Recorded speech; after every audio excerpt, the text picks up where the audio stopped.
नमस्कार आदाब, मैं अनूप सोनी क्राइम पेट्रोल सतर्क के ब्लैक हेडलाइंस अध्याय के आज के एपिसोड में आप सबका स्वागत करता हूं। सुखी इंसान से संतुष्ट परिवार से एक सुरक्षित समाज और सुरक्षित समाज से एक खूबसूरत दुनिया बनती है। लेकिन जिन रिश्तों पर विश्वास करके इंसान सुखी होता है, अगर वही रिश्ते गले का फंदा बन जाएं तो इस केस में एक हंसते खेलते परिवार की खून भरी दास्तां से नासिक और उसके आसपास के इलाकों में सनसनी फैल गई और जब सच सामने आया तब सब हैरान रह गए। हेलो डियर रीडर्स, मैं रत्ना। 3 दिन के लंबे इंटरवल के बाद आज ब्लॉग लिखने का टाइम मिला।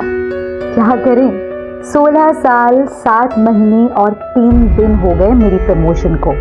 मैं एक असिस्टेंट बैंक मैनेजर से फुल टाइम होम मेकर यानी गृहिणी बनी। ऑफिस का पहला प्रोजेक्ट याद रहे ना रहे, पर घर के सारे प्रोजेक्ट्स अच्छे से याद रहते हैं। मेरा पहला प्रोजेक्ट अब 16 साल का हो गया है। शैली नाम है उसका। मॉम, आपकी कॉफी। Thank you. पहले आई बोल। आई। और मेरा दूसरा प्रोजेक्ट 6 साल का हो गया है। इस प्रोजेक्ट का नाम है संजू। मम्मा, मेरा स्कूल बैग कहाँ है? लाइफ की भागदौड़ में अपनी बात आप तक पहुंचाकर मुझे बहुत सुकून मिलता है। मैडम, मेजरमेंट के लाए। आप कौन? और मास्टर जी क्यों नहीं आए? मास्टर जी का तबीयत खराब है और मैं इनका भतीजा हूँ। आइए अंदर आइए। ये साड़ी रखी है, ये तो इसकी फॉल बीडिंग भी करनी है और जो इसमें ब्लाउज पीस है उसे शैली के लिए ब्लाउज सिलना है। मास्टर जी, आप मेजरमेंट लीजिए।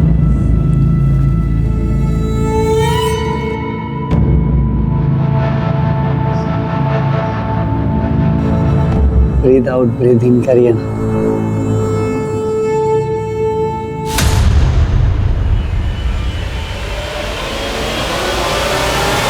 क्या बदतमीजी चल रही है? हाँ?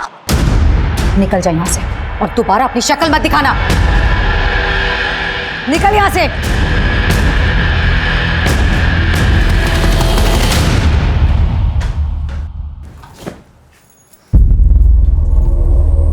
मॉम, मेरे पास ना आपके लिए एक सरप्राइज है।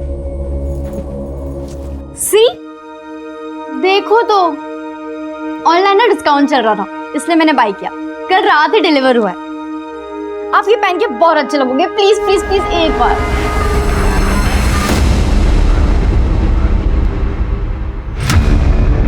Hi baby. किसी को पता तो नहीं चला तुम मुझसे मिलने आ रहे हो? बिल्कुल नहीं, मैंने डाउट नहीं होने दिया किसी को। No phone calls. यस।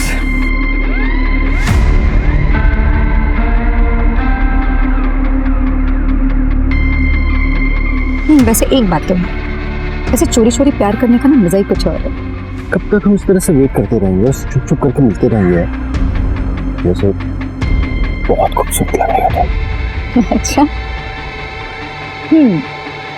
वैसे हस्बैंड ऑफिस गए हैं और बच्चे भी बाहर हैं, तो क्या ही रहता है।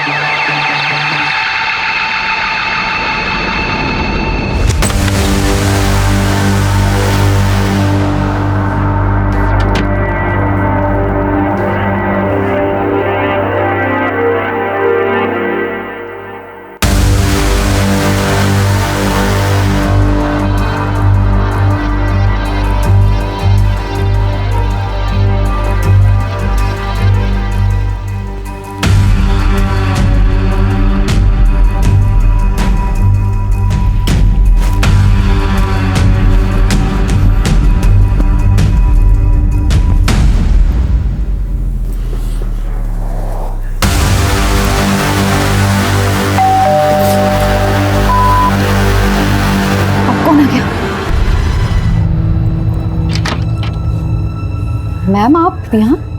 और संजू, क्या हुआ? मैम, स्कूल से कब से कॉल किया जा रहा है आपको, आप कॉल पिक नहीं कर रहे हैं। वो एक्सट्रीमली सॉरी मैम, लेकिन क्या हुआ? आपके संजू को बहुत तेज फीवर आया है और स्कूल के डॉक्टर छुट्टी पर हैं।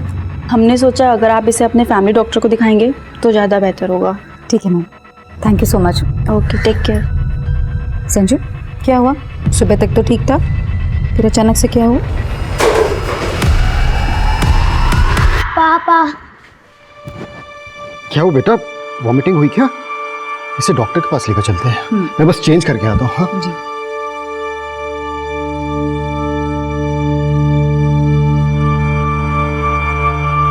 देखिए, घबराने की कोई बात नहीं। मैं कुछ मेडिसिन लिख देता हूँ, वो आप दे दीजिएगा, और अभी एक इंजेक्शन दे देता हूँ।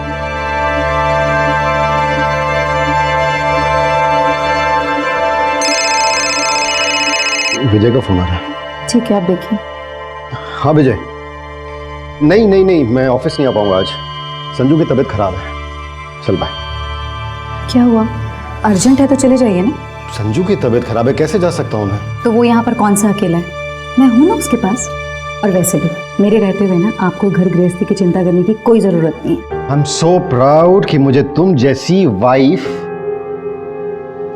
नहीं, गर्लफ्रेंड मिली।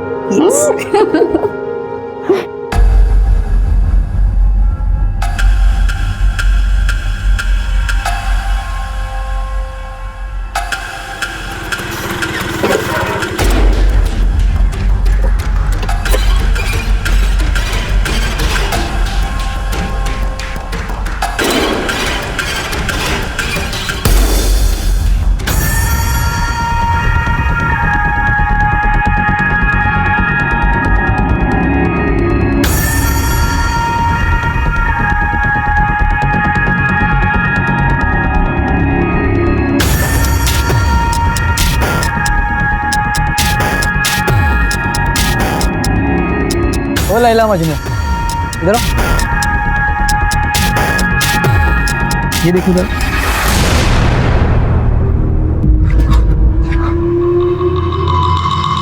शाने क्या ये रिकॉर्ड क्या तू? अभी डिलीट करता उसको। कर डिलीट, कोई फायदा नहीं। उसे देख रहा, दोस्त है मेरी, उसके पास भी इस वीडियो की कॉपी है। 15,000 लगेंगे। तुम्हें ब्लैकमेल कर रहा है? डिलीट करो। पूरे पैसे दे तभी डिलीट करो। ए तेरा मुंह तोड़ दूंगा मैं, समझा? ज़्यादा होशियार हो रही। ये अपलोड कर दे तू। ओए रुक रुक रुक। अरे यार इतने में क्या होगा भाई? ये चिंदी तो समझ के रख लो तुम्हारे पास। नहीं चेयर तो अपलोड कर दे यार। नहीं चाहिए। नहीं रुको रुको, मेरी बात सुनो। अभी तुम इतना रखो, बाकी पैसे हम कल दे देंगे। कल 11 बजे बाहर नहीं हो। अगर कोई होशियारी की ना तो तुम दोनों को सोशल मीडिया पे स्टार होने से कोई रोक नहीं सकता। कल दे देंगे पैसे।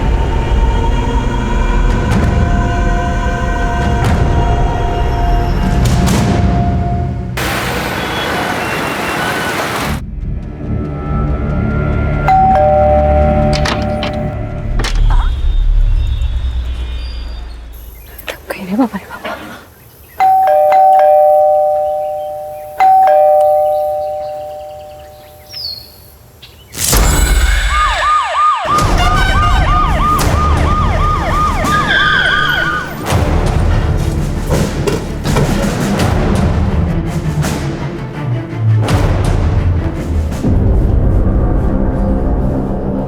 खोलो इसे।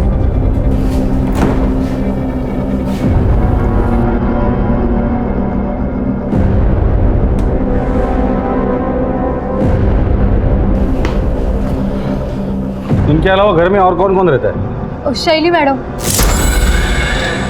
लेकिन साहब शैली मैडम कहाँ है? उसका कमरा कहाँ है? सर ऊपर है।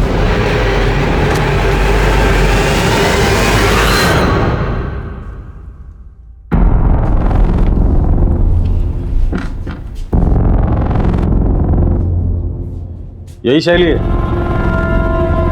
जी हाँ साहिब। चेक करो रूम। सो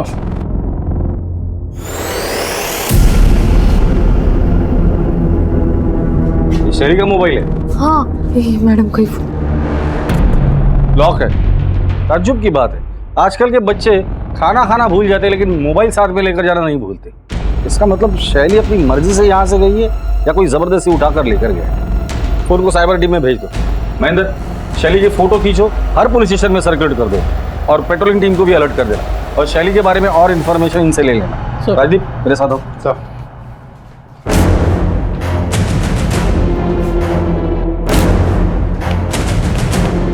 अभिषेक आस पड़ोस में इस फैमिली के बारे में पूछताछ करो। सर। बड़ा अजीब केस देखा ये। कातिल ने खून करने के बाद खूनी हाथ से शराब पी,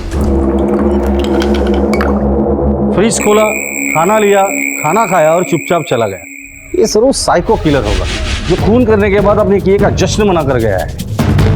काम करो, या जितने भी ब्लड सैंपल्स हैं सब जमा करो, लैब में भेज दो। इनके अलावा अगर कोई और ब्लड मिलता है तो वो कातिल का ब्लड होगा। सर।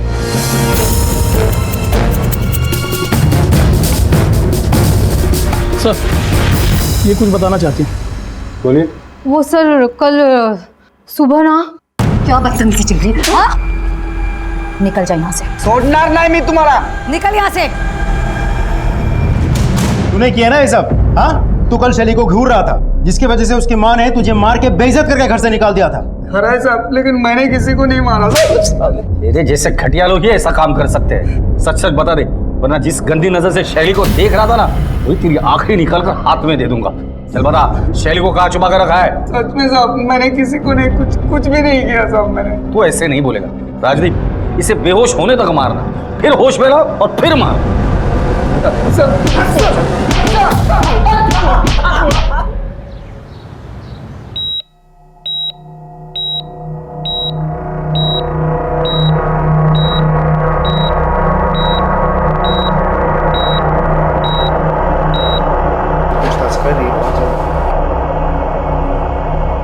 जी डॉक्टर साहब, पेशेंट की हालत कैसी है? सर, पेशेंट की हालत बहुत ही क्रिटिकल है, but we are trying our best.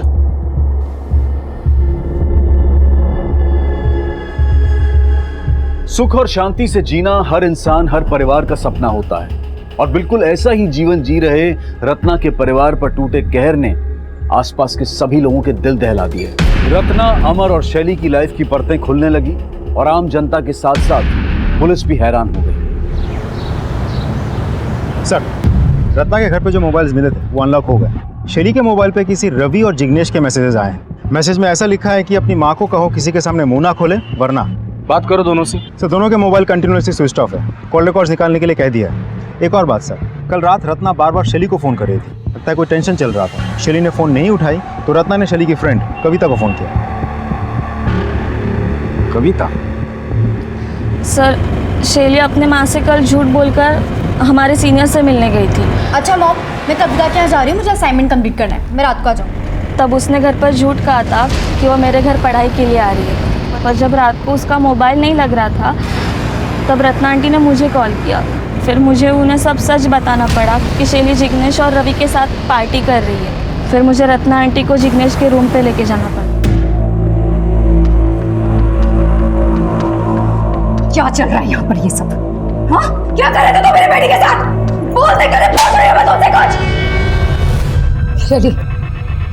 शैली उठ बेटा, चलो।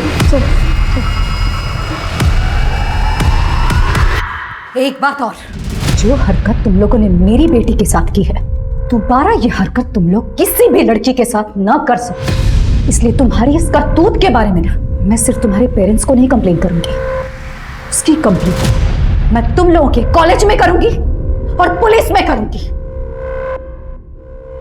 चल।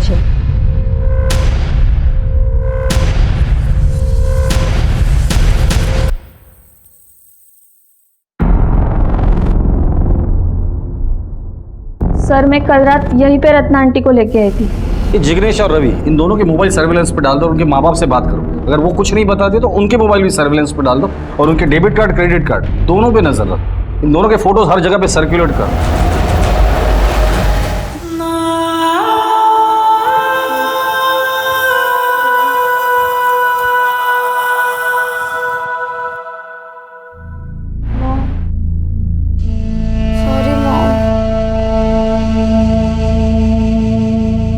जब तक तेरी आई जिंदा है तेरा कभी गलत नहीं हो सकता।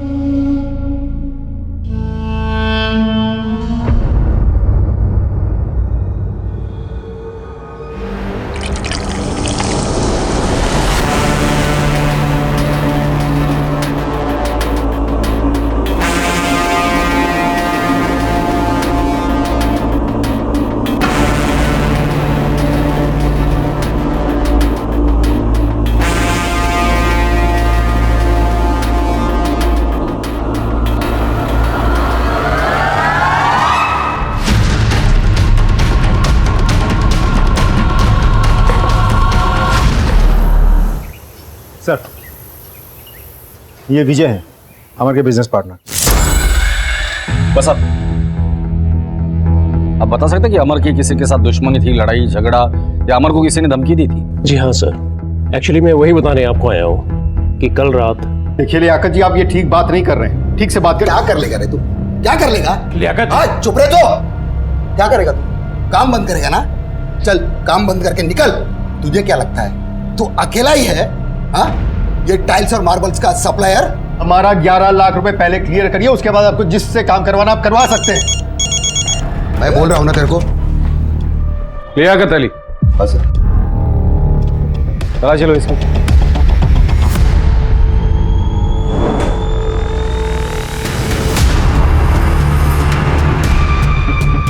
लाइसेंस है साहब, हमारे धंधे में इसकी जरूरत पड़ती है। खामोखाम आप लोग मुझे इस केस में घसीट रहे हो। सैलाब में भेजो। जिस दिन मेरे हाथ में सबूत लग जाएंगे ना, तेरी शराफत की धज्जियां उड़ा दूंगा। लियाकत अली, हमारे परमिशन के बगैर शहर छोड़कर जाने के बारे में सोचना भी मत।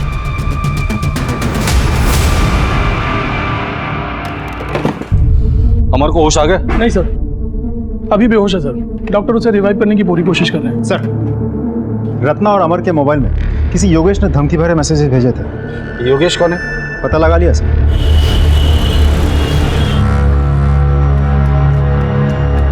योगेश आपका बेटा है? नहीं साहब, हमारा बेटा नहीं। ये पिछले जन्म में हमने बहुत बड़ा कुछ पाप किया होगा, तो उसका बदला लेने के लिए इस जन्म में हमारे घर में पैदा हुआ। ओ बाबा, ओ बाबा, ओ कंजूस बुड्ढे, पैसे चाहिए मेरे को, पैसे दे, पैसे दे। चल काय झाला पोरे?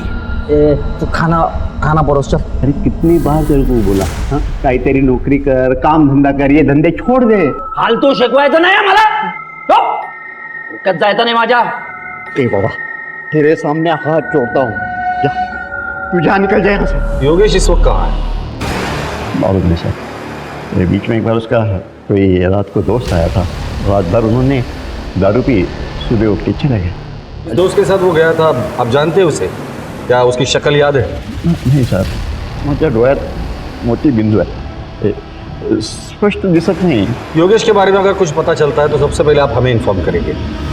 जी सर। रत्ना मर्डर केस में योगेश प्राइम सस्पेक्ट। योगेश का मिलना बहुत जरूरी है। योगेश इस दोस्त के साथ गया था, अगर वो हमारे हाथ लग जाता है तो योगेश भी हाथ लग जाएगा। इस एरिया में जितने भी सीसीटीवीज है सबके फुटेज चेक करो, किसी न किसी फुटेज में ये दोनों जरूर दिखाई देंगे।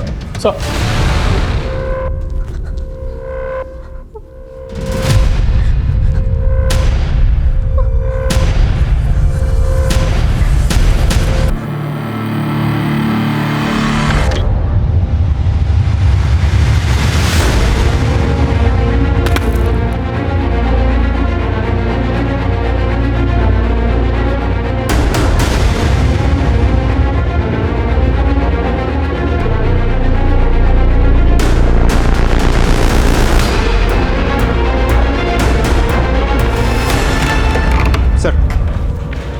योगेश का कॉल रिकॉर्ड आ गया। 3 महीने पहले तक उसका मोबाइल बिल्कुल एक्टिव था, फिर अचानक बंद हो गया। फिर 4 दिन बाद 2 मिनट के लिए फ़ोन ऑन होता है, अमर को मैसेजेस भेजे जाते हैं, फिर स्विच ऑफ हो जाते हैं। फिर 8 दिन बाद फिर से 2-3 मिनट के लिए फ़ोन ऑन होता है, इस बार रत्ना को धमकी भरे मैसेजेस भेजे जाते हैं, फिर फ़ोन ऑफ हो जाता है। सर, ये सिलसिला पिछले 3 महीने से चल रहा है। सर, योगेश के घर के सामने जो बैंक है उसका सीसीटीवी फुटेज आ गया सर। चेक करो।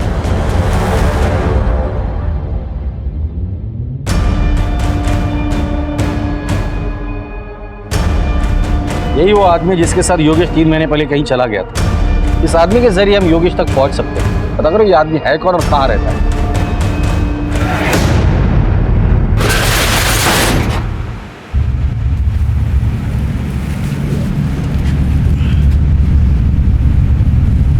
भाई इसमें कुछ गड़बड़ लग रहा है। क्या गड़बड़ है? खून दिख रहा है इसमें, बदबू भी बहुत आ रहा है। पुलिस है, देख क्या है।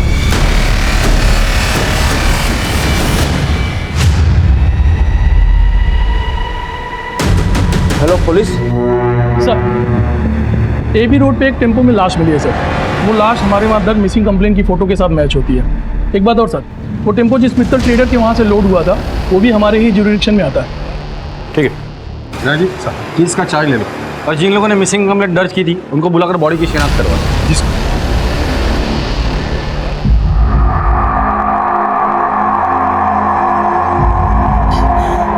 समीर समीर देवा क्या किया मेरे कुत्ते के साथ।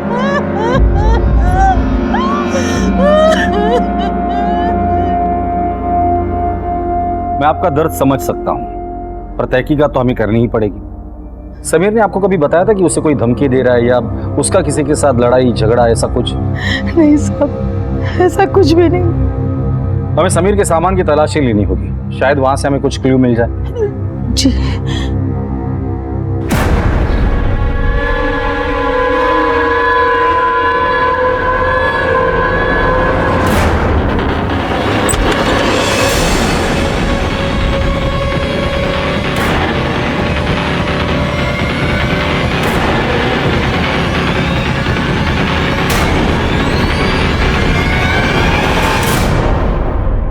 ये हार्ड डिस्क और लैपटॉप समीर का है जिसमें बहुत सारे आपत्तिजनक वीडियोस हैं। ये समीर के पास कहाँ से है? मला माहित नहीं साहब। समीर के दोस्त कौन है? कौन से कॉलेज में पढ़ता है? ये पास ही के जोशी कॉलेज में है। जोशी कॉलेज? सर उसी कॉलेज में तो शैली भी पढ़ती थी। समीर की कोई गर्लफ्रेंड है? ते पण माहित नहीं, पर सीमा के साथ दोस्ती थी उसकी, वो उसके साथ ही घूमता था। ये सीमा रहती कहाँ है?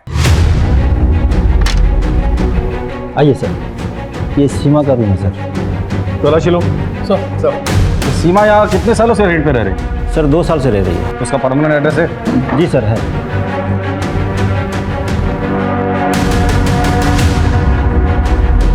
सर ये कैश मिला सर। सर लैपटॉप मिला है। चेक करो। अब बाहर रुकिए। वीडियोज में समीर के लैपटॉप से भी हमें ऑलमोस्ट सेम वीडियोस मिले थे। मतलब समीर और सीमा मिलके सबको ब्लैकमेल कर रहे थे। और हो सकता है इस ब्लैकमेलिंग के चक्कर में ही समीर का मर्डर हुआ हो और सीमा की जान को खतरा हो सकता है। इन वीडियोस में जितने भी लोग दिख रहे हैं सबको आइडेंटिफाई करो। सीमा की फोटो हर जगह सर्कुलेट कर दो और सीमा के माँ बाप को कांटेक्ट करने की कोशिश करो। सर हमने मित्तल ट्रेडर्स में जाके डिटेल में पूछताछ की। ना किसी ने मर्डर होते हुए देखा और ना डेड बॉडी को टेम्पो में डालते हुए देखा किसी ने। सर मैंने कुछ रिसिप्ट्स के पिक्चर्स भी खींचे, मैं दिखाता हूँ।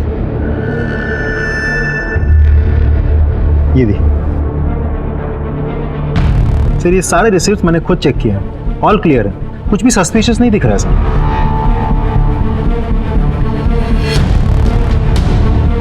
समीर और सीमा के पास जो वीडियोस मिले थे उसमें से लास्ट वाला वीडियो प्ले करो। पॉज करो। ये आदमी कौन है? हाँ हाँ माल पहुंचने वाला होगा, देखिए। अच्छा भी फोन करता हूँ थोड़ी देर में आपको।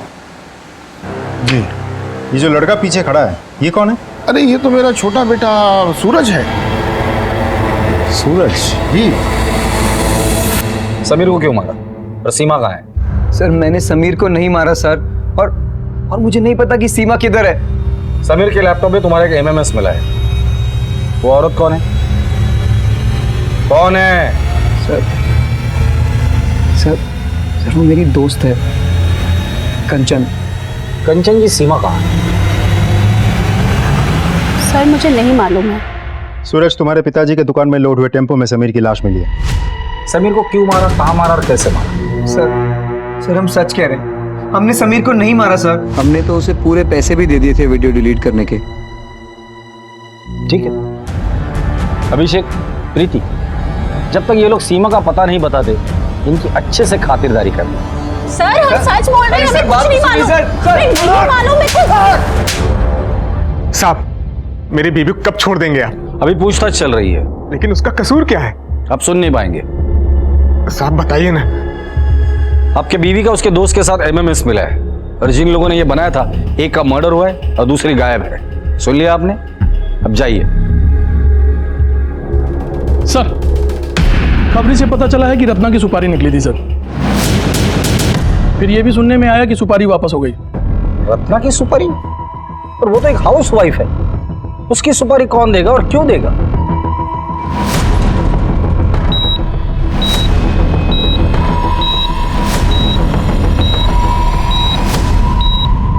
रत्ना,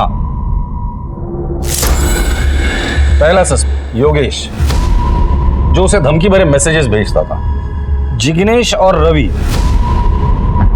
इन दोनों का रत्ना के साथ ड्रग्स को लेकर झगड़ा था। तीसरा लियाकत, लियाकत ने रत्ना और अमर को जान से मारने की धमकी दी। चौथा अमर, अमर अमर तो रत्ना का पति है और वो खुद जख्मी है, लेकिन जिंदा है। ऐसा भी तो हो सकता है कि रत्ना और संजू को मारने के बाद अमर ने अपने आप को जख्मी करके बाथरूम में बंद कर लिया हो। लेकिन सर घर पे हमें कोई खून से सना हुआ हथियार नहीं मिला और उसका खुद का सिचुएशन भी बहुत क्रिटिकल है। ताज्जुब की बात तो यही है कि हत्यारे ने हत्या करने के बाद उसी खूनी हाथ से शराब पी, खाना खाया। पता करो इस तरह की वारदात और भी कहीं हुई है क्या? अगर हुई है तो उसके सारे डिटेल्स मुझे चाहिए सब। अब दूसरा मर्डर केस, समीर। अब समीर मर्डर केस में शैली, सीमा और समीर ये तीनों क्लासमेट हैं। क्या रत्ना और समीर इन दोनों के मर्डर केस एक दूसरे से जुड़े हुए हैं? 3 हत्याएं, एक गंभीर रूप से जख्मी और एक अगवा। अखबार की सुर्खियों और टीवी की ब्रेकिंग न्यूज पर छाए इस केस की गुत्थियां दिन ब दिन उलझती जा रही थी। पुलिस को उस एक तिनके की तलाश थी जिसके सहारे वो गवाहों और सबूतों के साथ कातिल को पकड़ पाए, और आखिरकार पुलिस को ऐसा एक तिनका, एक सुराग मिल गया। सर, योगेश जी दोस्त के साथ गायब हुआ था, वो देव है। योगेश के कॉल रिकॉर्ड से पता चला कि 3 महीना पहले उसका फोन बंद हुआ था, और जिस एरिया में बंद हुआ था उस एरिया में सिर्फ एक ही फार्म हाउस है जो देव का है, और उसके बाद उसका फोन कभी कभार ऑन ऑफ होता रहा।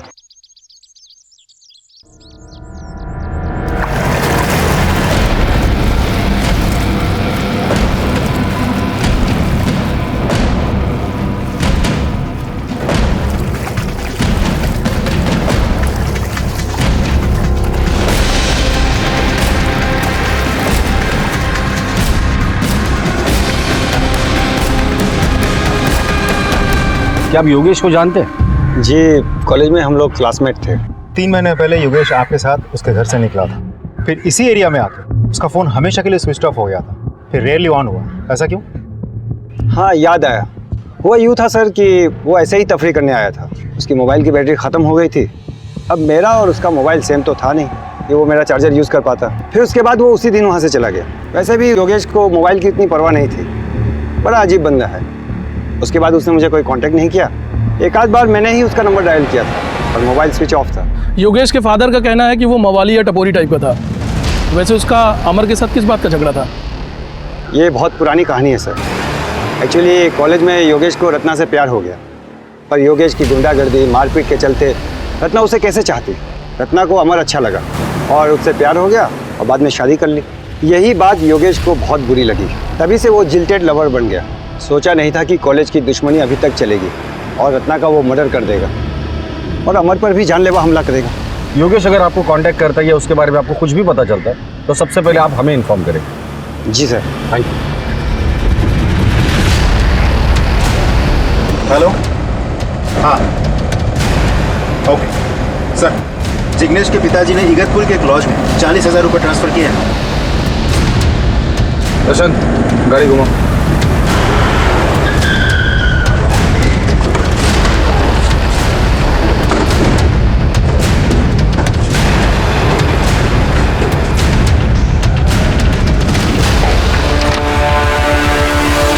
जिग्नेश और रवि, शैली कहाँ है? पता नहीं सर।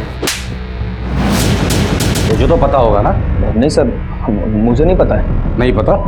ले चलो दोनों को। सर सर सर बात तो सुनिए सर। रत्ना का मर्डर हमने नहीं किया सर। सर मैं खरे सांगतो है, मर्डर का न्यूज़ सुनकर हम दोनों वहाँ से भाग गए थे। सर हमें लगा हमारे मैसेजेस देख के आपको डाउट होगा, इसके सर हमने अपने पेरेंट्स से बात की थी, उन्होंने ही हमें ये लॉज में छिपाया था। और शैली को कहाँ छिपाया? तो शैली को हमने नहीं छुपाया सर।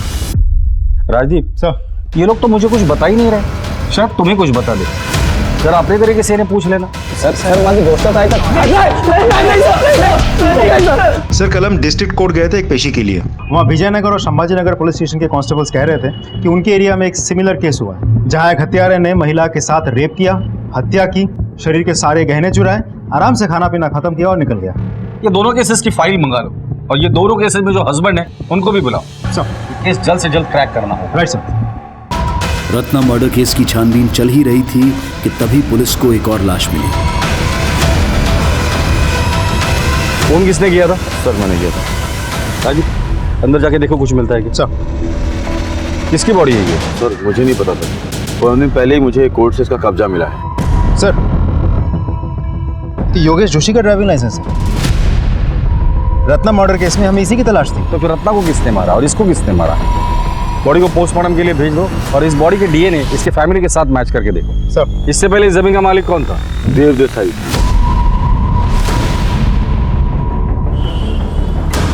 देखो सब अजब इत्तेफाक है। 3 महीने पहले योगेश गायब होता है, आखिरी बार आपके साथ था।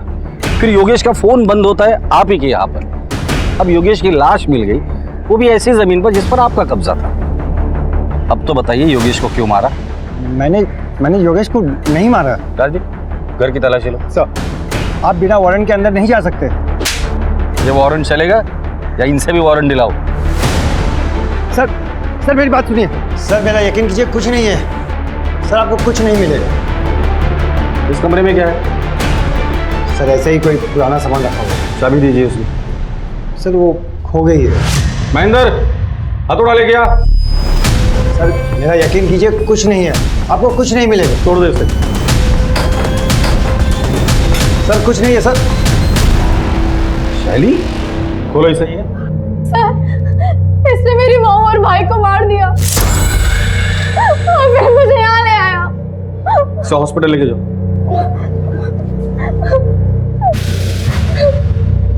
सर उसे गलतफहमी हुई है। मैंने रत्ना और संजू को नहीं मारा। इतनी रात तो अमर के घर पे क्या करने गया था? सर इन सब के पीछे अमर का ही हाथ है। अमर ने ही मुझे रत्ना को मारने के लिए कहा था। उस रात जब मैं उसके घर पहुंचा तो फिर मैंने सोचा कि जब पुलिस असली हत्यारे को पकड़ेगी या अमर को होश में आने के बाद ये बताएगा कि असली कातिल मैं नहीं कोई और है, तब मैं शैली को छोड़ दूँ। और अगर अमर को होश नहीं आता और असली कातिल पकड़ा नहीं जाता तो शैली के साथ क्या करता? जिंदगी भर यही रखता उसे? सर सब कुछ इतनी जल्दी हुआ कि इतनी दूर की बात मैं सोच ही नहीं पाया। ये अमर रत्ना को क्यों मारना चाहता था? सर सारा का सारा बिजनेस रत्ना के नाम पर था जो काफ़ी नुकसान में चल रहा था। और योगेश उसे क्यों मारा तुमने? सर इसके पीछे भी अमर की साजिश है। सर 1 साल से प्लानिंग चल रही थी। योगेश कॉलेज के टाइम से जिल्टेड लवर था। प्लान ये था कि सबसे पहले योगेश को मार डालेंगे, फिर उसके मोबाइल से अमर और रत्ना के मोबाइल पे धमकी भरे मैसेजेस करेंगे। उसके बाद रत्ना को मारकर सारा ब्लेम योगेश पे डालेंगे ताकि कोई सुराग न मिले। लेकिन मैंने रत्ना और संजू को नहीं मारा। ले चलो इसे। सर मेरी बात सुनिए। आइए सर, संभाजीनगर और विजयनगर दोनों केसेस के हस्बैंड। बस ये फोटोज ध्यान से देखिए। अब इनमें से किसी को जानते हैं?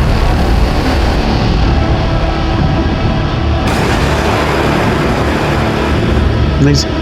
नहीं सर। आपकी पत्नी की 4 महीने पहले हत्या हुई थी ना? जी साहब। क्या हुआ? साहब हम नए नासिक शहर में आए थे। मैं कुछ काम से घर से बाहर गया, वापस आकर देखा तो मेरी बीवी की हत्या हो चुकी थी साहब। जिस दिन मर्डर हुआ था उसके पहले क्या हुआ? गोदावरी में नहाने के लिए गए थे तो बच्चे को बुखार आया, तो यहीं डॉक्टर जय के क्लिनिक में लेकर गए थे उसका इलाज के लिए। और उसी रात मेरी बीवी और मेरे बेटे की हत्या हुई थी सर। आपकी बीवी की 1.5 महीने पहले हत्या हुई थी ना? जी सर। क्या हुआ?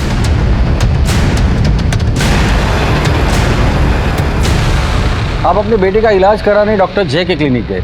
जी साहब। और आप भी डॉक्टर जय के क्लिनिक गए थे? Yes sir. तीनों केसेस में मोडस ऑपरेंडी बिल्कुल सेम है।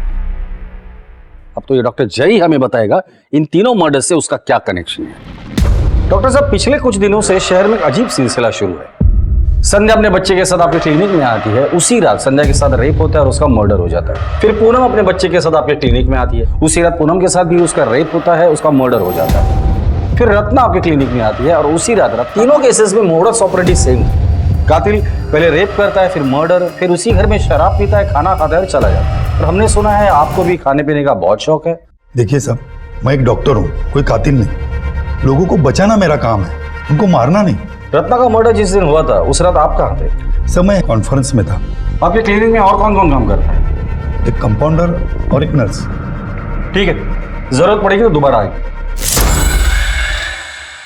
इन्वेस्टिगेशन में हर दिन एक नया मोड़ आ रहा था। जांच का दायरा बढ़ता जा रहा था। संदिग्ध बहुत सारे थे लेकिन पुख्ता सबूतों के साथ हत्यारा नहीं मिल रहा था। और फिर पुलिस ने ऐसा पासा फेंका कि हत्यारा जाल में फंस गया।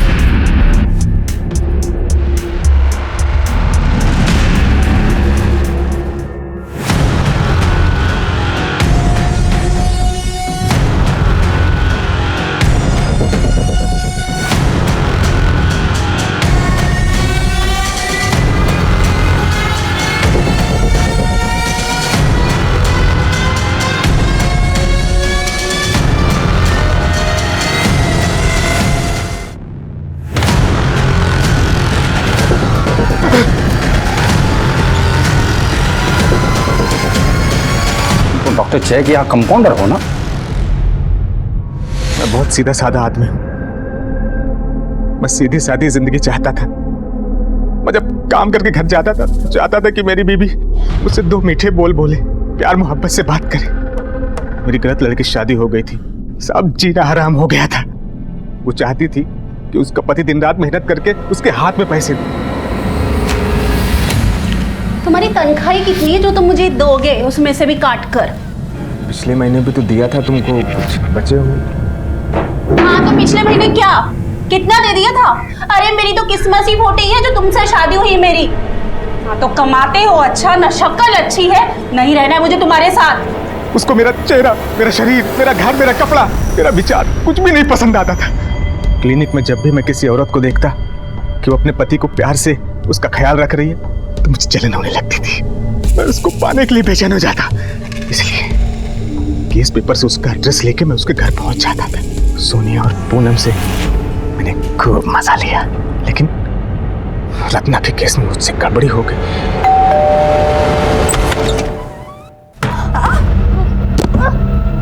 अमन ने बाथरूम का दरवाजा अंदर से बंद किया हुआ था, लेकिन मैंने जो घाव दिया था मुझे इस पर पूरा विश्वास था।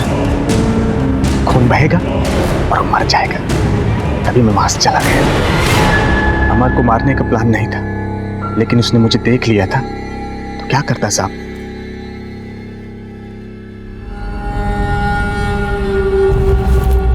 ये पेंडेंट तो हमने सीमा के गले में देखा था, हमने उसके फोटो में देखा था। जी सर। एक मिनट, समीर और सीमा तुम्हारी बीवी को ब्लैकमेल कर रहे थे। समीर का मर्डर हो गया और सीमा गायब है। इन सब के पीछे तू ही तो नहीं है? बोल साहब, मेरी बीवी कंचन और उसका यार सूरज दोनों को फोन पे बात करते हुए सुना था कि सीमा और समीर उसका वीडियो बना के उसको पैसे के लिए ब्लैकमेल कर रहे हैं। मैंने सोचा अगर समीर को मार के सीमा को मैं अगवा कर लेता हूं तो ब्लेम कंचन पे जाएगा और मेरा बदला पूरा हो जाएगा।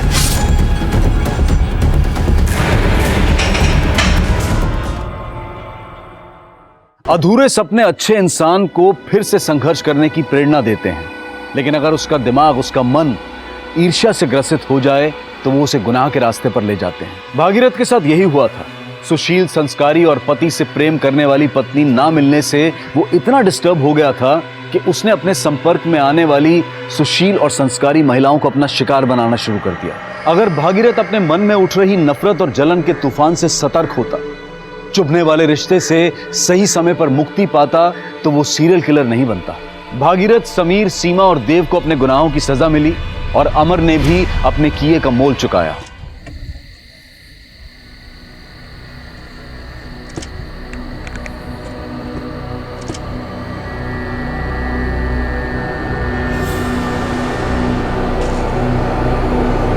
नमस्कार, आदाब। मैं अनूप सोनी क्राइम पेट्रोल सतर्क के ब्लैक हेडलाइंस अध्याय के आज के एपिसोड में आप सबका स्वागत करता हूं। कहते हैं कि आज की इस मतलबी दुनिया में अगर कहीं मासूमियत बची है तो वो सिर्फ बच्चों में बची है। लेकिन ये मंजर कुछ अलग ही कहानी बयां कर रहा था। 12-13 साल की कच्ची उम्र की लड़कियां अपनी ही एक उम्र की लड़की को दफना रही थी। क्या इन लड़कियों ने ही उसे मारा था? ऐसा कदम इन लड़कियों ने किसी सामान्य परिस्थिति में तो नहीं उठाया होगा। क्या मरने वाली लड़की ने कुछ असामान्य किया था? और आखिरकार इस असामान्य परिस्थिति की वजह क्या थी?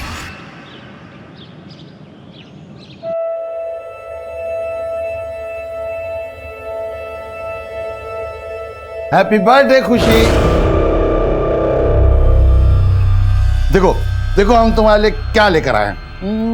तुम्हारा एकदम फेवरेट गिफ्ट। इसको आंख बंद करके खोलना। चलो आंख बंद करो। हाँ खोलो। दादू हम बाद में खोल लेंगे।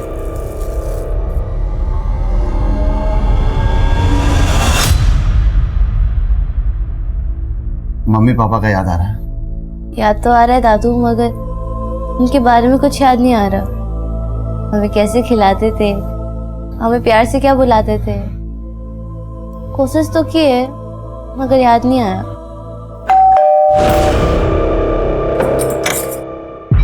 नमस्कार जगमोहन जी, क्या हाल है? सुने पोती का जन्मदिन है आज। ए बेटा इधर आओ, देखो कितना बढ़िया गिफ्ट लाए हैं तुम्हारे लिए। ले लो, देखो देखो, ले लो बेटा। बहुत प्यारी बच्ची है। ए बेटा तुम जाओ अंदर जाओ जाओ। और आप क्या आए यहाँ? आपका ऑटोग्राफ लेने। आप हमारे लिए कोनो फिल्म स्टार से कम थोड़े ही हैं। ए जगमोहन जी, आज बहुत शुभ दिन है, मान लीजिए हमारी बात, साइन कर दीजिए ना। सिन्हा जी, हम कितनी बार आपसे कह चुके हैं कि हम ये घर नहीं बेचें।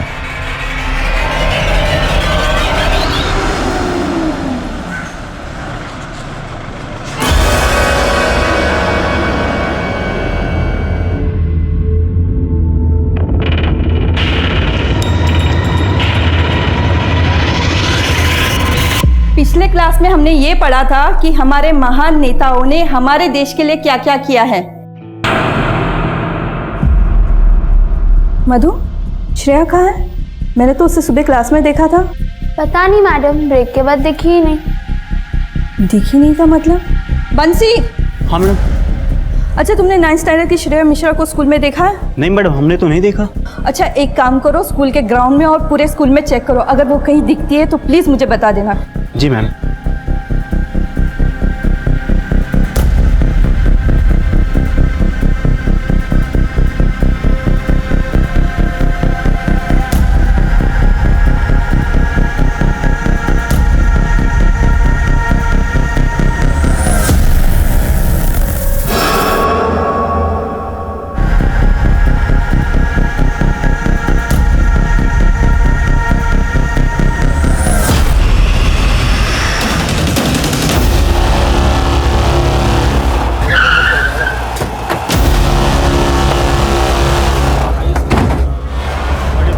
शर्मा, बॉडी को पोस्टमार्टम के लिए भेजो और इस बच्ची के माँ बाप से कांटेक्ट करो।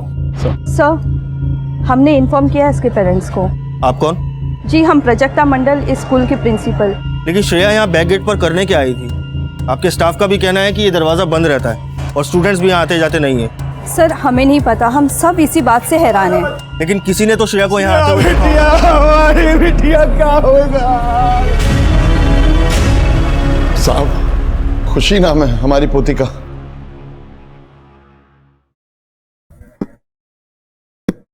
कब से गायब है? खुशी बेटा, कितना सोएगी? उठ जा। खुशी, ए बेटा, खुशी, खुशी, खुशी। आस पड़ोस में सभी जगह देखा साहब, पर कहीं भी नहीं मिली। 14 साल की हो गई हमारी खुशी और आज सुबह से ही गायब।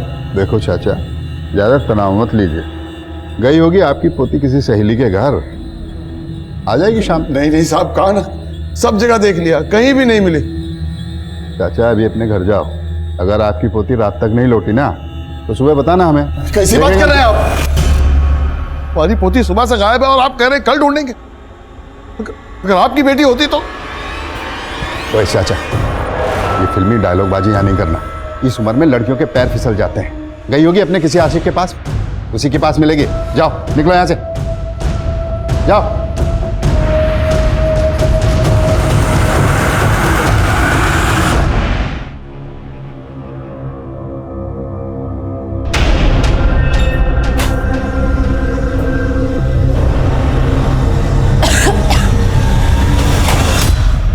श्रेया के कातिल के बारे में कुछ पता चला क्या? दवाई ली तुम?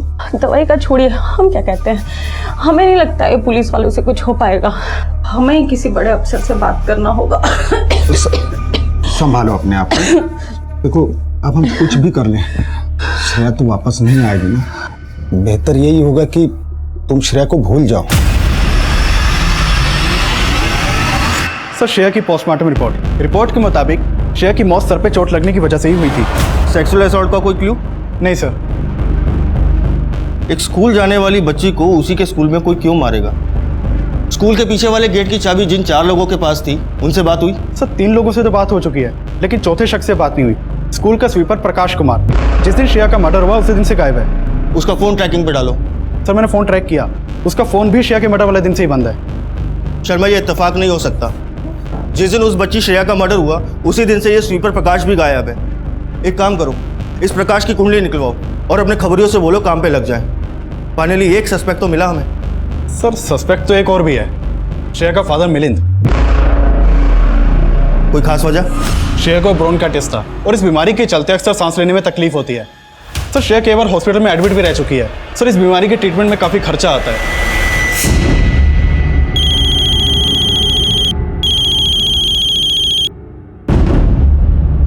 हेलो, आते हैं आप।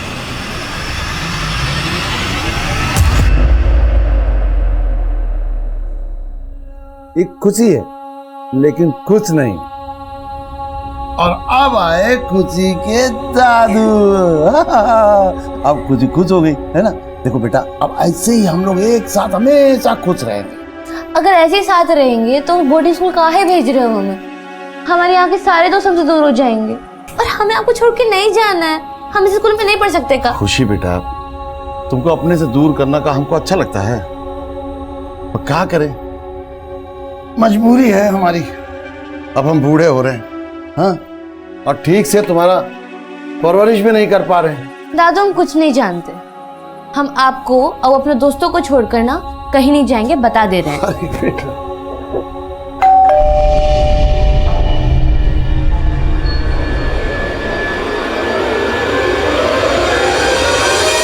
जगमोहन जी, खुशी के बारे में कुछ पता चला? नहीं, लेकिन तुम इतना हड़बड़ाए काहे हो? भगवान करे हम जो सोच रहे हैं वो गलत हो, लेकिन एक खबर छपी है अखबार में। क्या? ये 13-14 साल की लड़की की एक लाश मिली है।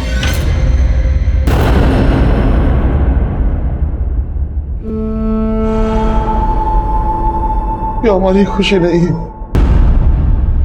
देखिए साहब, हमें घर जाने दीजिए। हमारा पत्नी की तबीयत बहुत ज्यादा खराब है साहब। तुम्हारी भी हो जाएगी अगर सच नहीं बोले तो। मतलब 2 लाख रुपए मिले हैं ना तुम्हें हॉस्पिटल से, जो तुमने अपनी बेटी के इलाज के लिए हॉस्पिटल में जमा कराए थे। हाँ तो जाहिर है तुम्हारी बेटी की मौत से किसे फायदा होगा? मतलब आपका कहना है कि पैसे के लिए हमने अपनी बेटी श्रेया को? हाँ बिल्कुल, आपको पैसे भी मिले और अपनी बेटी की देखभाल और परेशानी से छुटकारा भी मिल गया। साहब, हम अपनी बेटी श्रेया से नहीं परेशान थे, हम अपनी गरीबी से परेशान थे। पैसे के अभाव के कारण हम उसका इलाज ठीक से नहीं करा पा रहे थे साहब। अब आपको जो समझना है समझिए। ये तो हमारा दिल ही जानता है कि हमारे लिए हमारी बेटी श्रेया क्या थी।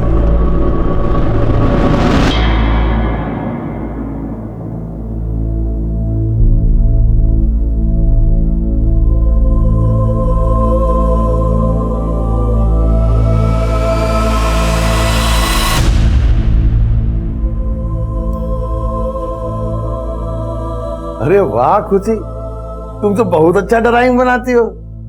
दादू, ड्राइंग नहीं, ड्राइंग होता है। ठीक है बेटा, जो भी होता है, पर बनाती बहुत अच्छा हो।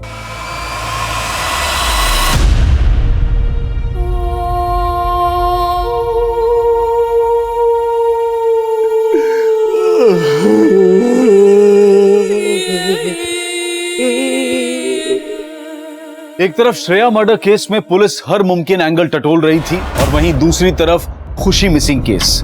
खुशी के दादा जगमोहन की लाख कोशिशों के बावजूद भी ये केस अब तक रजिस्टर नहीं हो पाया था। लेकिन खुशी के दादा ने हिम्मत नहीं हारी और वो अकेले ही अपनी पोती की तलाश में निकल पड़े। 2 महीने गुजर चुके थे, लेकिन दोनों ही केसेस में कोई प्रोग्रेस नहीं हुई थी। लेकिन इस सब से दूर मुंबई में एक और ही कहानी घट रही थी।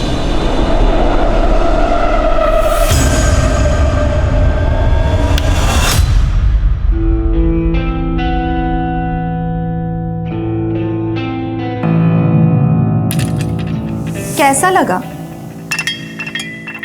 ये सब कुछ तुम्हारे लिए किया? बहुत अच्छा है, it's amazing. A rose for my beautiful rose. मेरे लिए? Thank you.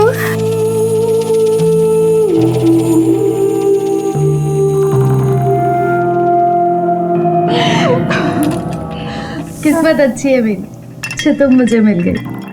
तुम्हारी वजह से इतनी अच्छी नौकरी मिल गई, रहने को इतना अच्छा घर मिल गया। तुम तो मुझे देखते ही पसंद आ गई थी। अच्छा ये सब बातें छोड़ो, तुम्हारी जॉब की खुशी में लेट्स हैव सम फन।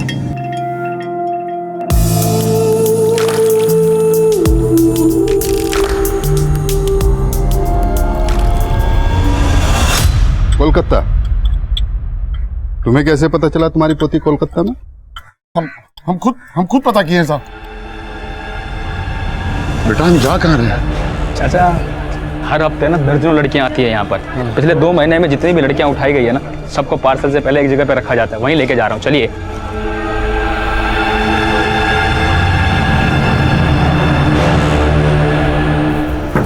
ये गेट कैसे खुला हुआ है? अरे अरे बच्ची कहाँ गई? कहाँ है खुशी? खुशी कहाँ है बेटा? चाचा हम पता लगाते हैं, 1 मिनट।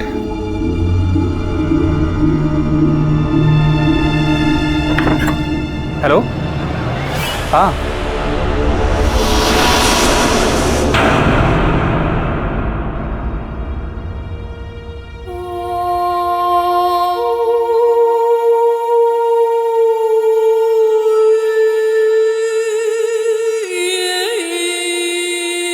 ये खुशी है, ये उसकी मम्मी, ये उसके पापा बेटा, और ये बेटा ये चौथे ना, ये मैं उसके दादू। सच कह रहे हो, खुशी नहीं मना है बेटा। चाचा आप परेशान मत हो। बेटा ये लड़कियों को बेटा यहाँ से कहाँ भेजते हैं बेटा? दिल्ली, मुंबई, बैंगलोर और विदेशों में भी। नहीं लेकिन हाँ, 2 दिन पहले जो ये लॉट भेजा गया है ना, ये कोलकाता भेजा है। वाह चाचा, खुद ही पता निकाल लिए। एक काम करो, जासूसी का काम चालू कर दो, अच्छा चलेगा। आप अपना किसी बड़ा अधिकारी से हमारा एक बार बात करा सकते हैं। कोई फायदा नहीं होगा। ये तो बात, अरे बोल दिया ना भैया, कोई फायदा नहीं होगा। बड़े साहब के पास में इतना टाइम नहीं है। वैसे तुम्हारी पोती अपनी मर्जी से भागी है, ऐसे कोठे पे क्यों पहुंच जाएगा फिर? ये क्या कह रहे हैं आप? भाई जिस लड़के के साथ वो भागी है ना, उसी ने बेच दिया होगा उसको। अरे कुछ भी कहे जा रहे हैं आप। आवाज नीचे रख, समझा? हमें तो लगता है तुम्हारी पोती कैरेक्टरलेस है। हमारी पोती को कर रहे हैं आप? साला पुलिस पर हाथ उठाएगा तो तुम्हारी पोती के साथ गायब हो जाएगा, और 420 के केस में तुझे अंदर डाल दूंगा। दोबारा देखना नहीं था। चट।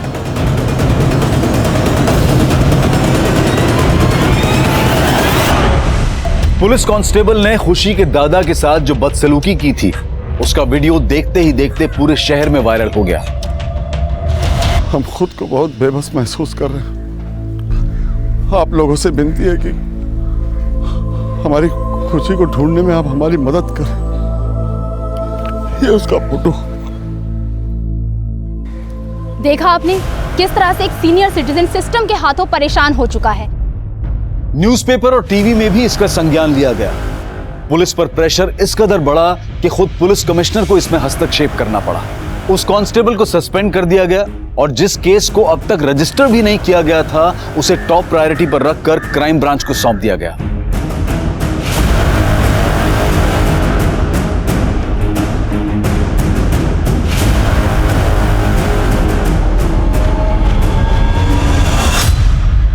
फोन अभी स्विच ऑफ आ रहा है सर।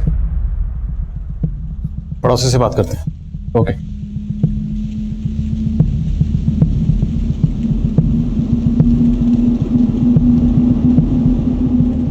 कोलकाता? जी साहब, बेचारे जगमोहन जी खुशी को ढूंढते हुए रेड लाइट एरिया तक पहुंच गए थे। वहीं जाके उन्हें पता चला कि शायद उसे कलकत्ता भेज दिया गया।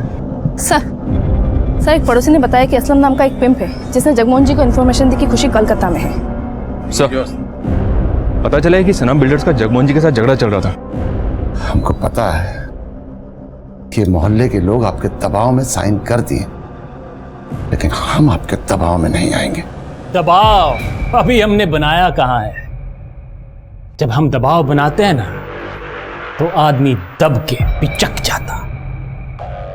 दबाव नहीं, प्यार से बोल रहे हैं। साइन कीजिए। दोबारा जब आइएगा तो कोई भारी धमकी सोच के आइएगा। हमारा फैसला तब भी नहीं बदलेगा। हम ये प्रॉपर्टी नहीं बेचेंगे।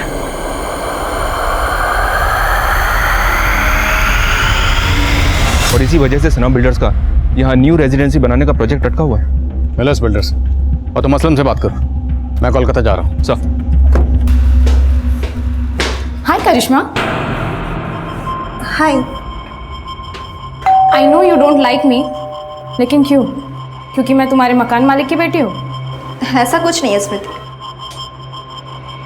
हाय नीला। Oh, hi. How are you? I'm good. How are you? I'm good. Long time, huh? Yes. तुम दोनों एक दूसरे को जानते हो? Yes. She's my darling friend. है ना?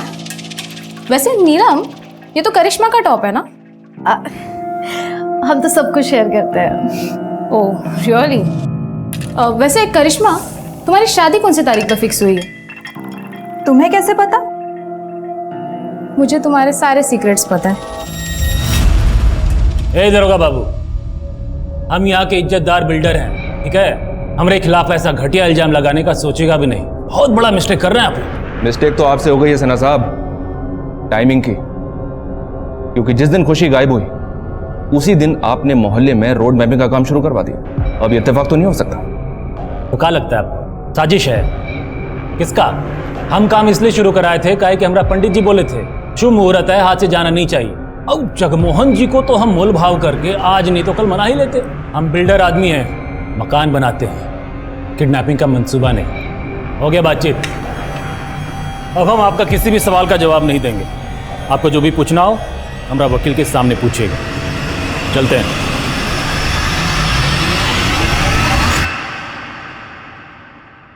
हाँ माँ, हाँ नौकरी अच्छी मिल गई है। हाँ हाँ पगार भी बहुत अच्छा है। हाँ बस घर की तरफ ही जा रहे थे। हेलो हेलो माँ, हेलो। अच्छा वो फोन कट गया।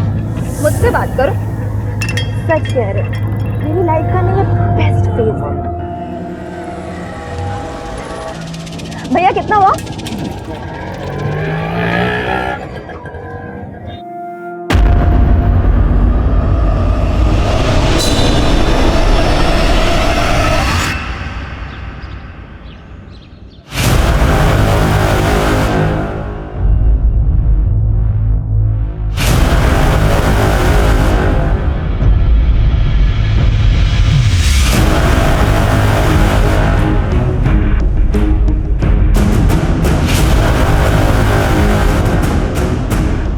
हाँ सर, ये बुढ़ा आया था मेरे पास। ये हमारी पोती है खुशी। तुमने इसे कहीं देखा है बेटी? इसे यहाँ तो नहीं देखा। आसपास में और भी अड्डे हैं, वहां पूछ लो। सब जगह पता की, कहीं नहीं मिली। हो सकता है इसे दिल्ली पहुंचा दिया हो। मैं पता देती हूँ तुम्हें वहां के सबसे बड़े बाजार का। कब की बात? कुछ दिन पहले की बात। ओके, हाँ जाना, बिल्कुल सही वक्त पे फोन किया। तुरंत दिल्ली पुलिस से कांटेक्ट करो। जगमोहन जी शायद दिल्ली गए और मैं भी दिल्ली जा रहा हूँ। सर, खुशी मिसिंग केस से जुड़ी एक बात पता चली है। बेहतर होगा कि आप दिल्ली जाने के बजाय झारखंड आ जाएं। ऐसी क्या बात पता चली?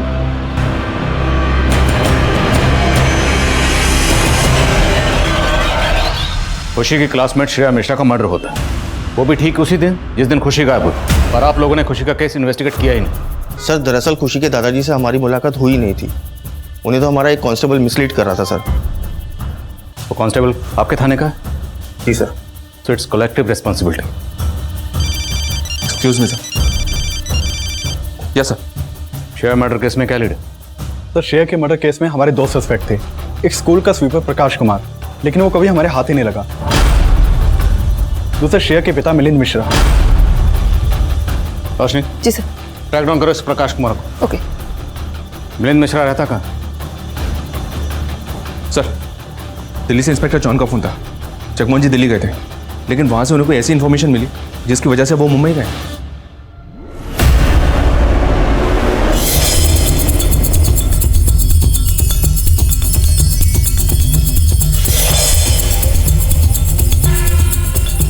साहब 6 महीने हो गए हमारी बच्ची श्रेया की हत्या को, लेकिन अब तक यहाँ की पुलिस ने हमारे ऊपर शक करने के सिवाय कुछ नहीं किया है।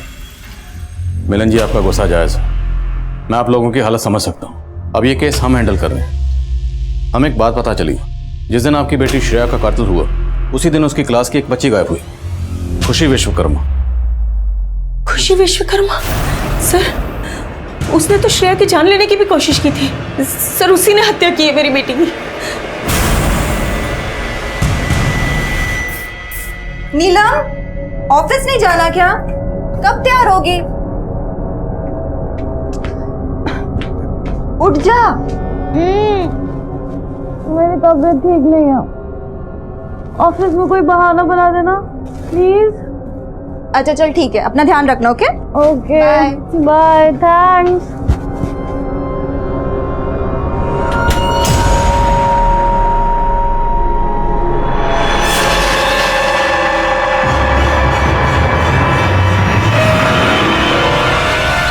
हेलो, हाँ वो चली गई।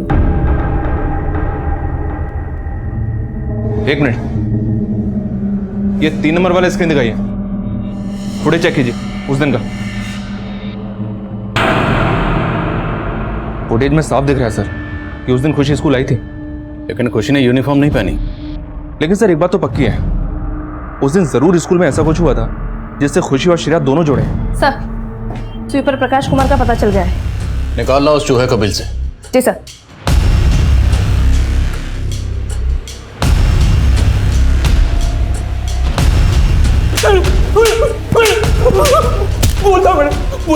बोलता हूँ बोल, क्या हुआ था? साहब, उस दिन एक आदमी आया था स्कूल में।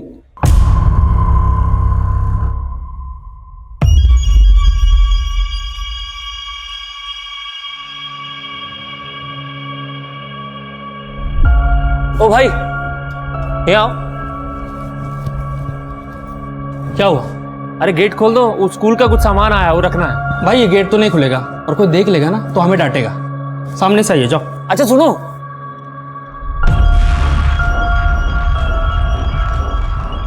ये रख लो। और सुनो, अगर कोई पूछे ना तो बोल देना कि प्रकाश सर का सामान था, ठीक है? अच्छा जी, आपका भी नाम प्रकाश है? तुम्हारा नाम प्रकाश है का? अरे ये देखो।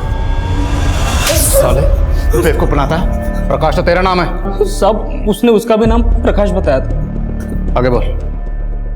साहब, फिर हम अपना काम करने चले गए और अचानक से चिल्लाने की आवाज आई।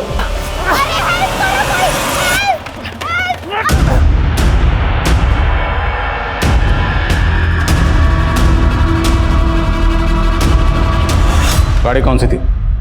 नंबर क्या था? सब नंबर तो नहीं देख पाए साहब। रंग तो याद होगा? सब मरून ब्राउन कलर का ऐसा कुछ टेम्पो था साहब। हम बहुत डर गए थे क्योंकि पुलिस आई और ताला और चाबी के बारे में पूछने लगी। इससे पहले हमसे कुछ पूछती तो हम वहाँ से भाग निकले साहब। वो जो आदमी उस दिन स्कूल में आया था, उसका स्केच बनवा सकते हो? जी सर, बनवा सकता हूँ। इस टेम्पो वाले प्रकाश का स्केच तैयार होती, सारे ट्रांसपोर्टर्स को दिखाओ। जानना, ये प्रकाश मुझे जल्द से जल्द लॉकअप में चाहिए। सर। क्या खुशी ने श्रेया को मारने की कोशिश की?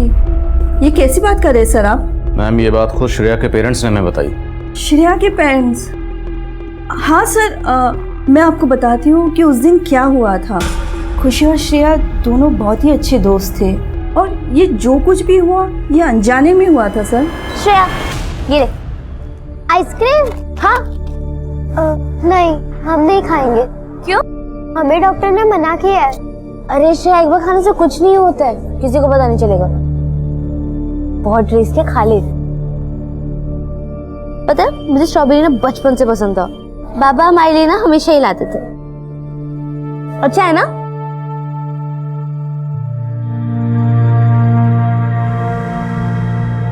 क्या हुआ तुझे? क्या हुआ? श्रेया, श्रेया क्या हुआ है? खुशी ने श्रेया को आइसक्रीम एज अ फ्रेंड दिया था, ना कि उसकी जान लेने के लिए। ये बात श्रेया और खुशी दोनों ने कंफर्म किया था, लेकिन ये बात कोई नहीं समझा, खुद श्रेया के पेरेंट्स भी नहीं। ये लड़की हमारी बच्चे की जान लेना चाहती है। वो तो यही कह रहे थे कि खुशी ने श्रेया को मारने की कोशिश की, इसलिए मैनेजमेंट ने दबाव में आकर खुशी को 1 हफ्ते के लिए सस्पेंड किया। उस दिन के बाद फिर खुशी कभी स्कूल नहीं आई सर। अगर खुशी को 1 हफ्ते के लिए सस्पेंड किया गया था तो इतने अर्से तक स्कूल क्यों नहीं आई? शायद उस दिन उसकी बेइज्जती हुई थी, इस वजह से वो स्कूल नहीं आई। और दूसरा रीज़न ये भी है कि खुशी ने काफ़ी महीनों तक अपनी स्कूल की फीस भी नहीं भरी थी। तो फिर खुशी उसी दिन स्कूल क्यों आई जिस दिन श्रेया का कत्ल हुआ? सर कोई आइडिया नहीं है मुझे। सर स्केच आ गया। अच्छा, आप इस आदमी को पहचानती हैं? जी नहीं सर। जुड़े हुए तो नजर आ रहे थे, लेकिन अब भी कई सवाल थे जिनके जवाब मिलने बाकी थे। क्राइम ब्रांच इस केस से जुड़े हर एंगल को बारीकी से स्कैन कर रही थी, लेकिन अब तक उन्हें कोई सफलता नहीं मिली थी। और आखिरकार बहुत कोशिशों के बाद क्राइम ब्रांच खुशी के दादा जगमोहन को ट्रेस करने में कामयाब हो पाई। आप लोगों ने पहले ही हमारा साथ दिया होता तो आज हमारी खुशी हमारे पास होती। हम पता लगा रहे हैं, बहुत जल्द ढूंढ लेंगे। आप ये बताइए कि जिस दिन खुशी गायब हुई उस दिन आपने उसके स्कूल में पता किया? स्कूल में क्या पूछते, वो तो कई महीनों से स्कूल गई ही नहीं। लेकिन उस दिन वो स्कूल गई थी और उसी दिन श्रेया का मर्डर हुआ।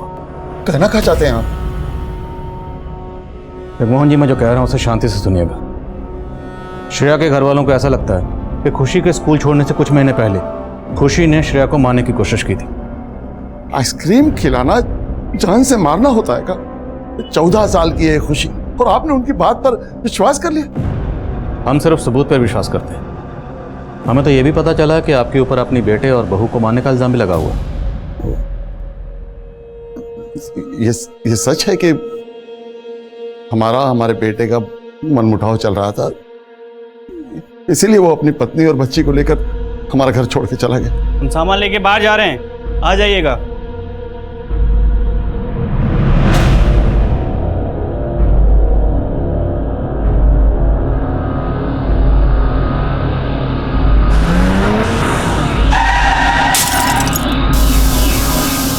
अगर उनकी मौत कार एक्सीडेंट में हुई थी तो उसका इल्जाम आप पर कैसे लग गया?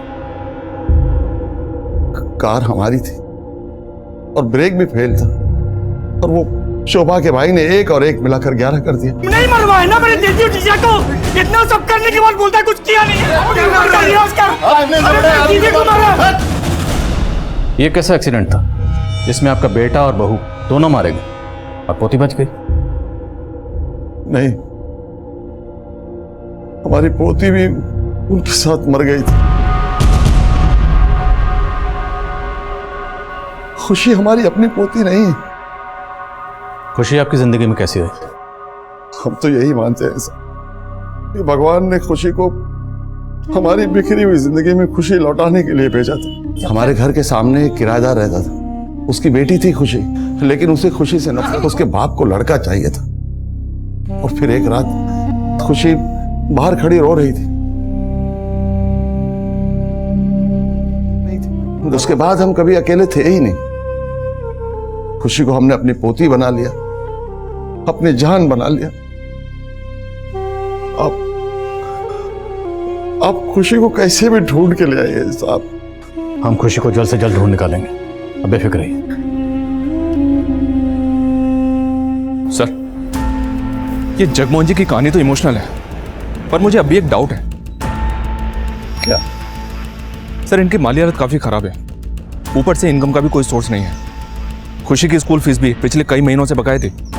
कहीं ऐसा तो नहीं जगमोहन जी ने खुशी का सौदा कर दिया हो? नहीं, तो फिर श्रेया का मर्डर क्यों किया गया? अगर खुशी का सौदा किया गया है तो श्रेया का भी किया जा सकता था। और खुशी पिछले 6 महीने से स्कूल नहीं गई, उसी दिन स्कूल क्यों गई? और जहाँ तक पैसों का सवाल है, वो तो जगमोहन जी इस प्रॉपर्टी को बेच के भी हासिल कर सकते थे। चंदन, मुझे लगता है मामला कुछ और है। हाँ रोशनी, बोलो। सर, एक आदमी मिला है जिसने टेम्पो वाले प्रकाश को स्केच से पहचान लिया है। हम ड्राइवर हैं साहब, और कुछ महीना पहले ये आदमी हमारे पास आया था। ट्रक तुम्हारा है का? सेठ का है भैया, हम तो ड्राइवर हैं इसके। अच्छा, कितना कमा लेते हो? 18,000 मिल जाता है महीने का। हम 25,000 देंगे तुमको, हमारे लिए ट्रक चलाओगे? हाँ, काहे नहीं चलाएंगे, जरूर चलाएंगे भैया। ठीक है। अच्छा, तुम्हारा नाम क्या है? हमारा नाम जीतू है। क्या बोले? जीतू। जीतू। अरे अरे कमाल का संजोग है, हमारा नाम भी जीतू है। अच्छा? हाँ। अरे तो आज से जीतू, तुम इस जीतू के लिए ट्रक चलाओगे, ठीक है? हाँ। इसने अपना नाम भी जीतू बताया? जी सर, और उसके बाद हम इसका टेम्पो चलाने लगे। ये लीची की सप्लाई करते थे। लीची की सप्लाई? जी सर। फोन नंबर है इसका? है सर, पर लगता नहीं है, पिछले महीने से बंद आ रहा है। कोई बात नहीं, जो भी आपके पास इसका फ़ोन नंबर है, उसका टेम्पो नंबर और जिस जिस शहर में आप लीची सप्लाई करते थे, सारी डिटेल दीजिए। जी sir. Thank you. Roshi, detail लो इनसे।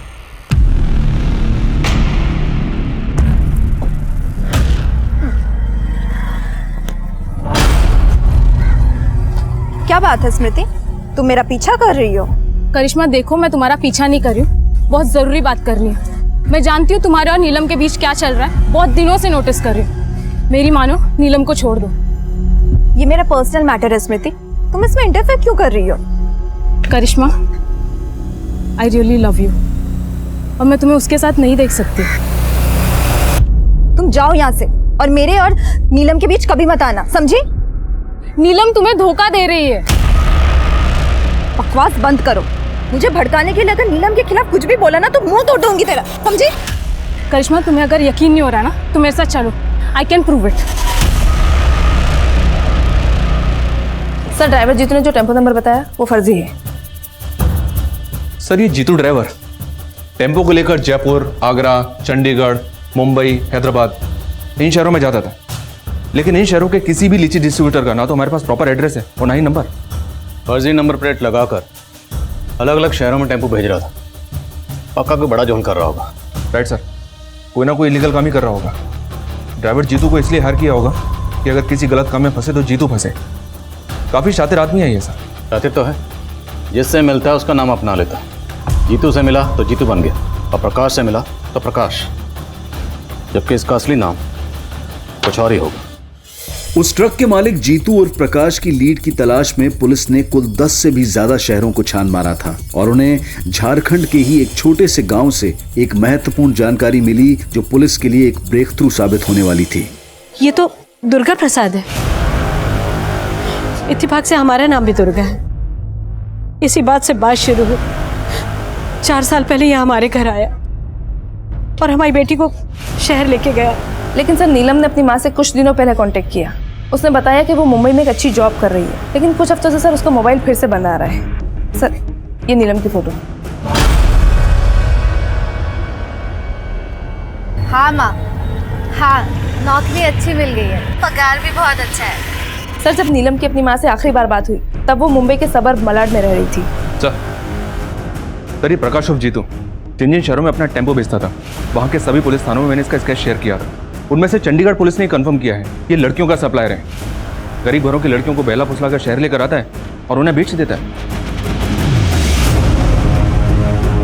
इस प्रकाश और जीतू तक हमें ये नीलम पहुंचा सकती है। इस नीलम के नंबर की डिटेल्स निकलो, मलाड पुलिस से कांटेक्ट करो, इसे ट्रेस करवाओ। जानना सर, मुंबई चलने की तैयारी करो। इस मिस्ट्री वाले ताले की चाबी ये नीलम है।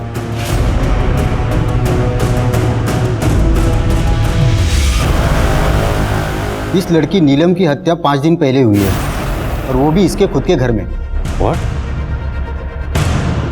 किसने किया? हमने इसके हत्यारों का अरेस्ट किया है। मैं आपको इसकी डिटेल्स देता हूँ। अरे नहीं सर, कौन है आप और अंदर कैसे चले? खुशी के दादाजी। माफ कीजिएगा साहब, हमसे रहा नहीं गया। जब हमें ये पता चला कि आप लोग खुशी को मुंबई ढूंढने आए तो हम भी खुशी को ढूंढने के लिए मुंबई चले आए।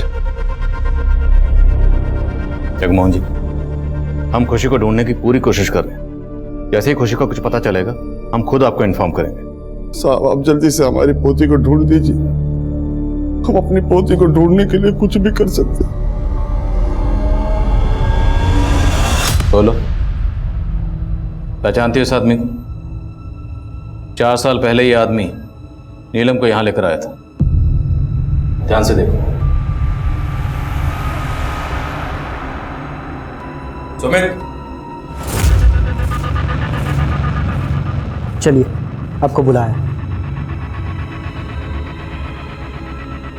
14 साल की खुशी 7 महीने से गायब है और 7 महीने से लगातार ये खुशी को दिल्ली, मुंबई, कलकत्ता सब जगह ढूंढ रहे, परेशान हो रहे। हमें पता चला है कि खुशी को इसी आदमी ने अगवा किया जो नीलम को यहाँ लेकर आया था। अब नीलम तो यहाँ है ना। करिश्मा, अब तुम ही हमारी आखिरी उम्मीद हो। बेटी, हमारी मदद करो, हाथ जोड़ते हैं तुम्हें। मैं इस आदमी को नहीं जानती, पर शायद शेखर जानता होगा। कौन शेखर? नीलम का दलाल।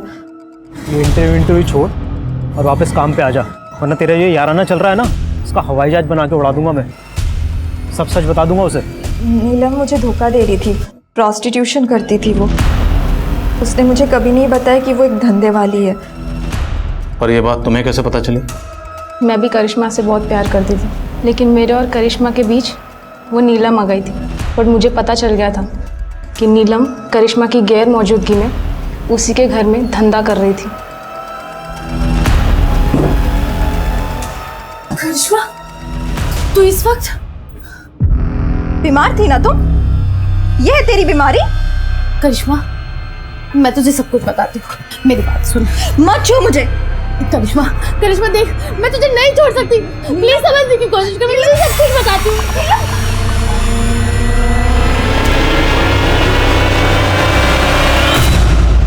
कहाँ मिलेगा शेखर?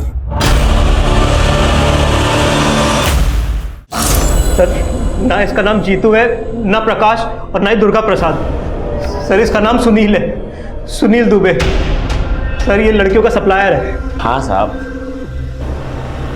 अरे हमें झारखंड से लड़कियां लाकर अलग अलग जगह भेजते थे। तो कहा है ना साहब के गरीबी और भूखमरी कुछ भी करवा सकती है, इसलिए हम ऐसे परिवार चुनते थे और उनको काम और पैसे का लालच देते थे और उनको कुछ पैसे देकर लड़कियों को अलग अलग जगह सप्लाई कर देते थे। साहब, हम उनको पूरी ट्रेनिंग देते थे। कभी कभी कुछ लड़कियां भागने की गलती करती थी साहब, अपने दिमाग से भागने का ख्याल भगा देती थी।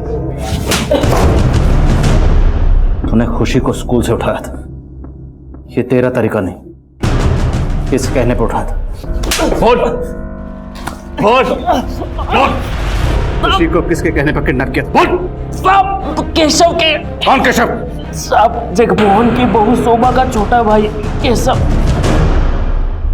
आप केशव को पूरा यकीन था कि जगमोहन बुड्ढे ने ही गाड़ी के ब्रेक फेल करवाए थे।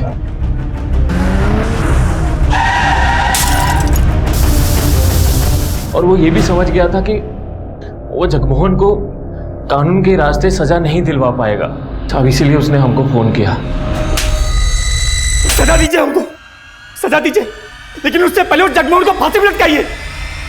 वही कातिल अपने बेटे का, हमारी बहन का गुनहगार है वो। नफरत की आंखों से देखेगा ना तो सब कुछ गलत दिखेगा तुझे, समझ में आए? पुलिस ने इस रैकेट में शामिल लोगों की निशानदेही पर नेशनल लेवल पर एक रेस्क्यू ऑपरेशन लॉन्च किया और तकरीबन 2000 से ज्यादा लड़कियों को इस तस्करी के नर्क से बचाया।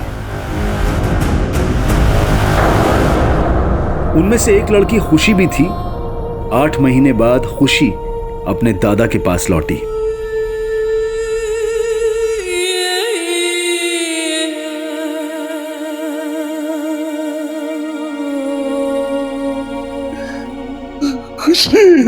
नहीं, छूना मत हमें, आप ही नहीं भेजा था आपको वहां पे। खुशी बेटा, आपको किसने कहा कि आपके दादा ने आपको बेचा था? जिन्होंने हमें कैद किया हुआ था। बेटा, वो सबके सब झूठ बोल रहे, बल्कि सच तो ये है जब से आप गायब हुई हो आपके दादा आपको लगातार ढूंढ रहे हैं, और अगर आज आप यहाँ हो तो सिर्फ अपने दादा की वजह से।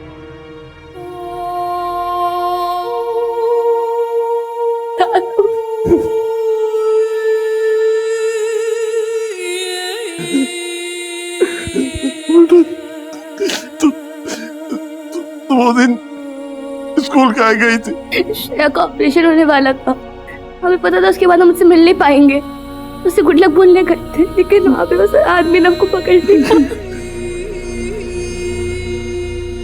लड़कियों की तस्करी के इस रैकेट से जुड़े लोग शायद कभी पकड़े ही नहीं जाते, लेकिन खुशी के दादा जगमोहन ने जो हिम्मत दिखाई, अपनी पोती को घर वापस लाने के लिए जिस तरह वो सिस्टम से जूझते रहे, उन्हीं की बदौलत ये खुशी मिसिंग केस रोशनी में आया और आखिरकार सॉल्व हुआ।